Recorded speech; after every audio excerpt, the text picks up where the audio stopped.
Chapter 14. Seated around the little fire pit in the center of the deck, Melody snuggled into Blaine's warmth. Dylan was asleep on the couch inside, and it would be time to leave very soon. However, right now, she was too enthralled with watching Gabe burn marshmallows just so to think about leaving. He was so easygoing and fun to be around. They had spent most of the day laughing at him. "So, Melody," Gabe said, turning to offer her the latest charred Just So marshmallow. "I guess you're burning the midnight oil with classes these days." No thanks," she said about the marshmallow. "Suit yourself." He ate it himself, waiting for her answer. "Yeah, well." The answer stuck in her throat as she sat up from her comfy place. "I took 2 classes online last session." "Oh, really? What are you taking this session?" It took effort not to choke. She cleared her throat and reached for her water under the chair. "The classes I wanted this session didn't work out like I thought they would." She fought not to think about Blaine sitting right there behind her listening. "Man, you've got to hate it when that happens." Gabe glanced over at Blaine. "You want another one? I'll char it for you real good." No thanks, as wonderful as that sounds." However, he didn't make it sound good at all.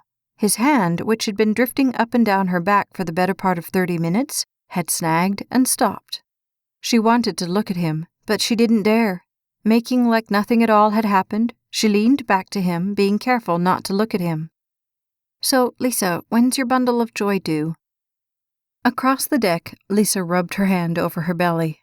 "First part of September." "Which reminds me," Jeff said, "you all are coming to help us move the 14th, right?"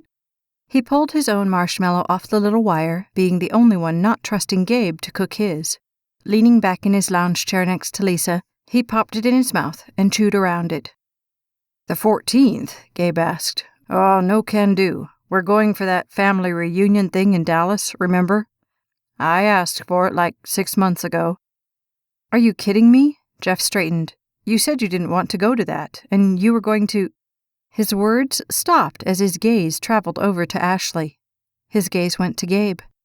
"I thought you said you couldn't wait to go." Gabe ducked his head over the little wire he was holding. "Who wants another marshmallow?" A slow awkwardness dropped over the group. "Great," Jeff said. "That's the only weekend we've got. Now what are we going to do?" "Maybe you could ask Dante and Hunter," Gabe offered. "Yeah, if I want all my stuff broken. I talked to AJ, but he's iffy too. They've got some wedding to go to on Saturday night." "I didn't know y'all were moving. I thought you loved that house," Ashley said to Lisa.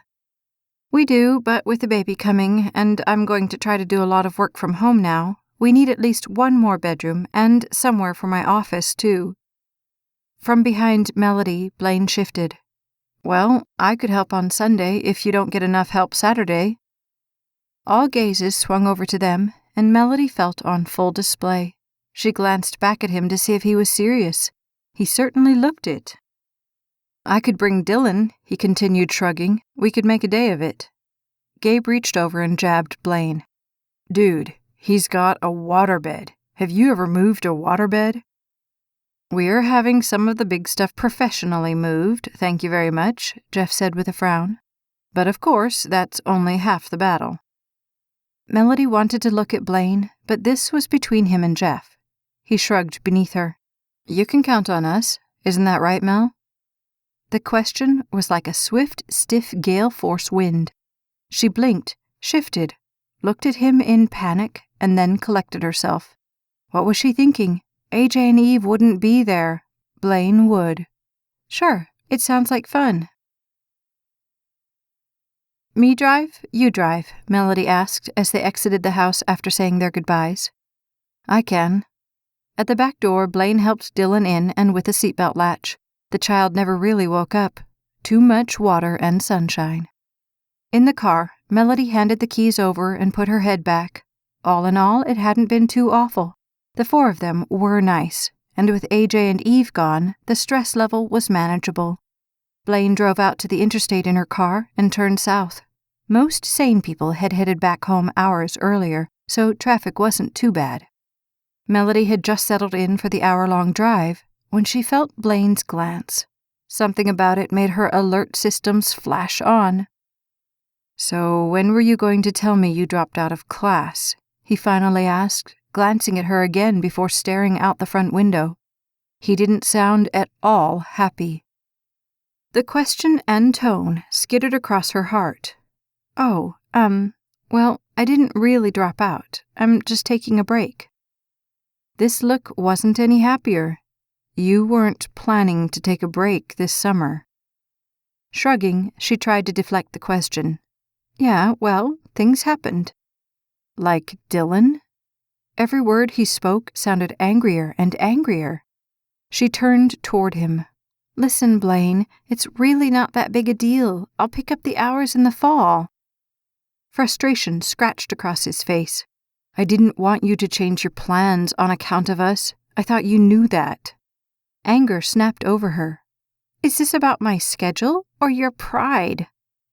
A flash of irritation jumped at her. What's that supposed to mean? "Look, I'm doing this for you and for Dylan. Why can't you be grateful about that?" "Because I don't want special favors, that's why, and I also don't want to mess up your life over helping us." How she could be in trouble for going out of her way to help was beyond Melody. Wait, hang on. I'm helping you out, and you're mad at me for that? What sense does that make?" "I don't want you rearranging your life for us. What if we're not... What if..." She almost asked what he was trying to say, and then the answer became clear. "What if it doesn't work out between us?" He stared straight ahead, having no answer. A moment to breathe and to get the words right. "Look, Blaine, I know things didn't work with your parents. My parents weren't much different, but I know one thing. When I get married, I don't want it to be about some piece of paper. I want to know that the person I'm with is my best friend and my teammate. I don't want it to be me and him living in the same house but living our own separate lives. I don't want to roll over at night and feel like I'm in the marriage all alone. That's what happened to my mom, and I saw how horrible that is. Maybe this is idealistic, maybe it's impossible, but I want to be a team with my husband, and I want to be a team from the get-go. Not him better than me or worse than me, but equal partners who give and take and work things out for the good of the team." "But how can you not going to school be what's good for the team? I don't want your life to be put on hold for mine." A sigh, and she knew the answer. "Look, I've been running for 3 years straight, trying to get the right education so some guy might consider going out with me." More truth began coming through her spirit. "I always thought I wanted to be in retail. I liked it better than I had liked anything before that. But this summer, being with Dylan, I'm beginning to think maybe there's something else out there for me, something I would like even more." "What's that?" The animosity was gone from his eyes when he glanced at her. "Well, I don't think I could handle teaching like a whole class, but I might really like being a teacher's aide. I really like working one-on-one with kids, and I'm good at it. Did you know Dylan has been working on division as well as multiplication? And he's good at it. And I don't really have a way to measure it, but I think his reading is getting better too." This glance held more concern than anything. "So what are you saying? You're going to change your major?"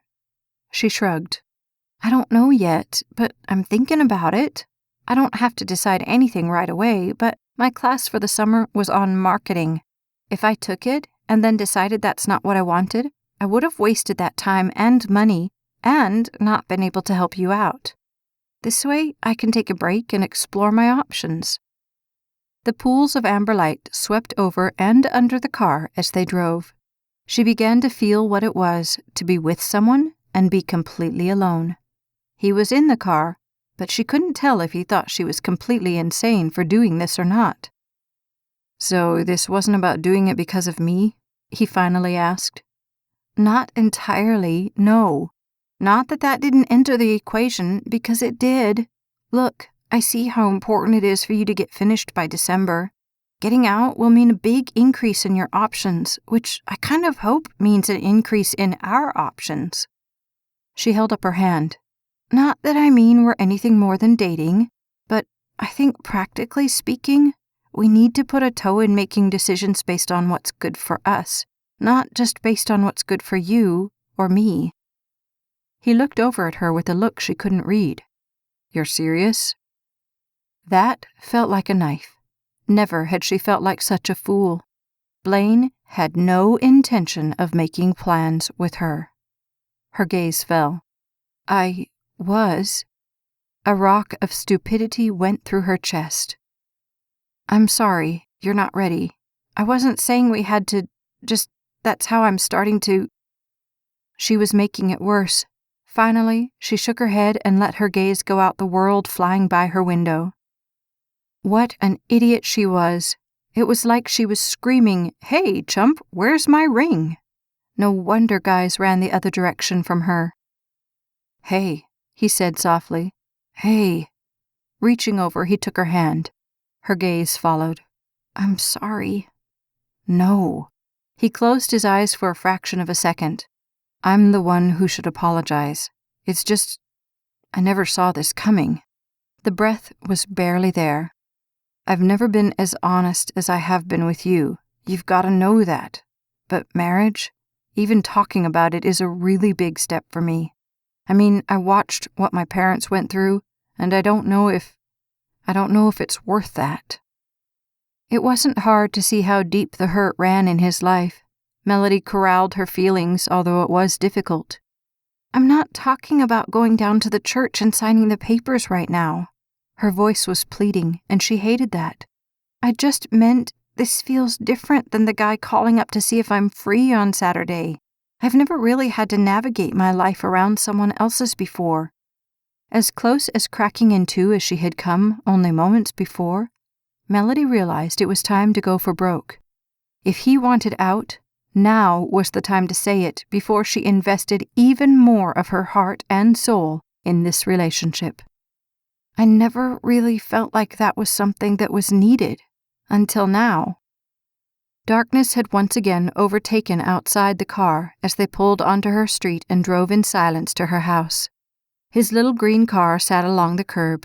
She had never acknowledged quite what that car did to her heart, but the truth was, if he were to drive off tonight and never come back, she had no idea how she would ever go back to life without him. Not even losing AJ had hurt as much. She let her gaze fall from the car to her lap. Even thinking about it hurt. Blaine parked the car and shut it off. All of life plunged into silence around them. He sat for the briefest moment, and then turned to her. I don't want to hurt you. Oh, here we go. That's just a step away from I think we should just be friends. She closed her eyes, willing the cut to be quick and merciful. I saw what my mom went through. He continued so slowly, she knew it would be anything but quick or merciful. I won't lie to you. It's been hell on all of us. It's been 10 years, and we're still not through it. I've never been able to figure out how Dad could do that to someone he loved, or said he loved. The words stopped, and Blaine shook his head. I don't think I'll ever understand it. But what I do know is I can't do that to someone I love. The only problem is, I don't have a roadmap to tell me how not to. I don't want you to not go to school for me, because if we don't work out, then I've messed up your life. But if we don't start making some decisions together, maybe that's how Mom and Dad went off track. He put his head on the headrest and pleaded with her in his eyes to answer the conundrum. I don't know what to do. All she could think was he hadn't actually said the words she thought he would. This may not be the answer, she said softly, but I think sometimes you've got to let your heart do the thinking too. She held him with her gaze only. So, what does your heart say? He exhaled sharply. That I'd be crazy to let you go? That this is what I want more than anything, and everything else means nothing if I don't get this right? The words were there, but his soft brown eyes were so full of sadness and fear, it tore her heart to pieces. Then tell me what you're thinking about Dylan staying with me. Do you think that's working? She'd never really asked outright, and this seemed as good a time as any. Peace slid through his eyes as a smile jumped to his lips. Are you kidding? He loves you. All I hear is what you're going to do tomorrow, what you did today, and how great you are. Then the smile fell slightly. She sensed the shift in his mood, but couldn't understand it.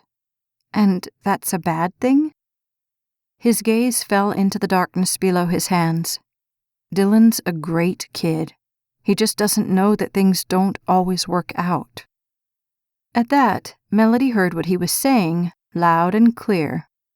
You know, Dylan was telling me the other day about his life. He said he knew there were other kids who had more than he does, but that he has something they don't have. A brother who really loves him. He loves you, Blaine, and I think you really love him, right? His face fell further into irritation and anger. Of course. And you would never walk out on him, would you? On Dylan? The very thought seemed to horrify him. No way. But what if it gets hard? What if he gets on your last nerve someday? Would you walk out then? Blaine's face creased in disgust at the thought. No, I'd find a way to make it work. Make it work, yes, but would you stop loving him? There were tears close. No, I could never stop loving Dylan. She left him with his thoughts for a moment. Then you are capable of the type of love that stays, good or bad, no matter what. His gaze slipped to hers. What's your point? Slowly, she shook her head. No point, just something to think about. The stirring in the back brought both of their gazes to it. Dylan sat up, rubbing his eyes. Are we home? No, buddy, but we're getting there. This has been For Real, Book 3, The Courage Series, written by Staci Stallings, narrated by Becky Dowdy. Copyright 2012 by Staci Stallings. Production copyright 2014 by Staci Stallings. Like and subscribe to the Staci Stallings YouTube channel so you never miss a second of the story.